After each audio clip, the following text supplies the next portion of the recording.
so SimCity Deluxe, we have 7 starter cities to pick from. I'm going to open up a new metropolitan city. So they're loosely based off real-world cities. So this is loosely based off New York. So one thing we did for the iPad is we made sure to customize the UI so that it's very user-friendly and easy to access all the information that you need to build a bustling city like this. So if you notice that, the cool thing is you have all the different information buttons at the bottom.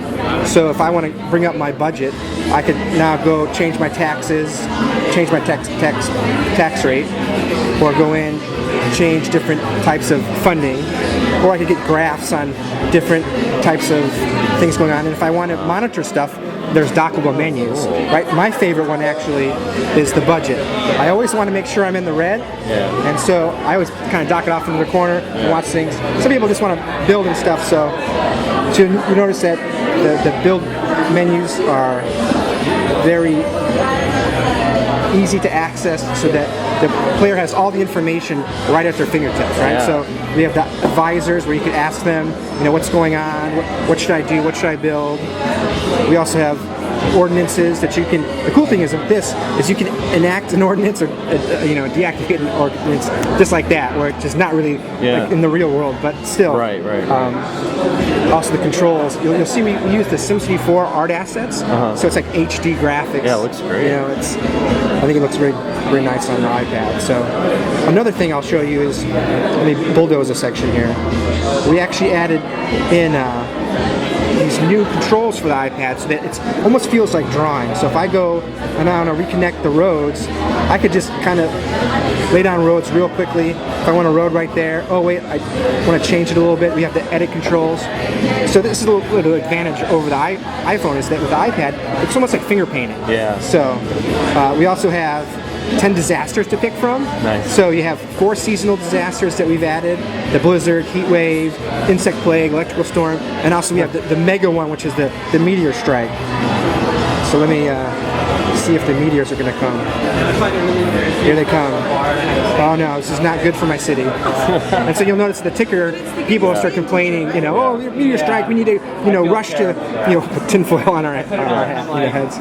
So also the cool thing is you can do multiple disasters. So if I want a UFO attack, a fire, tornado, earthquake, you can really, oh Jesus, all shaking everywhere. You really can totally disrupt your city. And then also you can sound the alarm if you want to notify your. So there's a little bit of deviant gameplay there. There's a tornado wreaking havoc here. They're already dealing with the big creators. Show you a scenario. So we have the World Games incoming. So if you click on that, you'll get some more information about you're preparing for the games in 2012, and there's different criteria you need to meet. So there's also a heat wave you have to overcome and it's in the starter city, Paradisa City, which is loosely based off of Cairo. It's got the pyramids.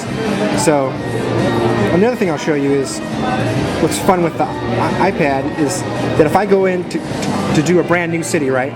I have to choose the year. We've got a lot of things for casual users to make it easier so that it's not as meticulous when you're dealing with power lines. You could automate those on and off, and plumbing you could automate on and off. So now I'm going to go in, load like a free mode city, free play mode. You can kind of select your water level, the amount of trees you have. And so then I'm just going to randomly generate a map for me. And the cool thing is now, if I want to add some water here, I can now finger paint all the cool little water things.